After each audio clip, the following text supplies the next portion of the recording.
महाराष्ट्राच्या जीवावर उठलेलं हे सरकार आहे. रोज 7 शेतकऱ्यांच्या आत्महत्या होत आहे. त्या संदर्भात या सरकारने शरम आणि लाज विकून खाल्लेली आहे. त्यांना ना कर्जमाफी मिळते, ना पीक विमा मिळतोय, ना संकटात सापडलेल्या शेतकऱ्याला मदत मिळते. आता शेतकरी आत्महत्या कमी झाल्या की काय, म्हणून काल जलजीवन मिशनच्या हर्षल पाटील नावाच्या कंत्राटदाराने 1.5 कोटी रुपयाचं बिल मिळत नाही, कर्जबाजारी झालेला आहे, 1.5 वर्षापासून बिल मिळत नाही म्हणून स्वतःचं जीवन संपवून टाकलं आणि जगाचा निरोप घेतला. आता शेतकऱ्यानंतर कंत्राटदार आत्महत्या करणार आणि आत्महत्येचा हा नवीन एक सुरू झाल्याचं आपल्याला या महाराष्ट्रातून बघायला दिसणार आहे. पीडब्ल्यूडीचे जवळपास 80,000 कोटी रुपये देणे, जलजीवन मिशनचे पैसे मिळत नाही, डीपीडीसीच्या पैशाचा पत्ता नाही, संपूर्ण रस्त्यांची चाळण झाली आहे, रस्त्यावर कंत्राटदार काम करायला तयार नाही.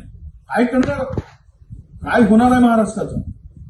आणि आता तर जलजीवन मिशनच्या सरकारने आत्महत्या केली, पुढे पीडब्ल्यूडीचे सगळे आपले कंत्राटदार आत्महत्या करतील. म्हणजेच आता शेतकऱ्यानंतर ठेकेदार, कंत्राटदार यांच्या आत्महत्यांचा दौर सुरू होणार आहे. कुठे गांभीर्यानं, कोण बघतोय गांभीर्याने या महाराष्ट्राला? कंगाल करून ठेवलाय, भिकारी करून ठेवलाय. काल कोकाटे म्हणाले.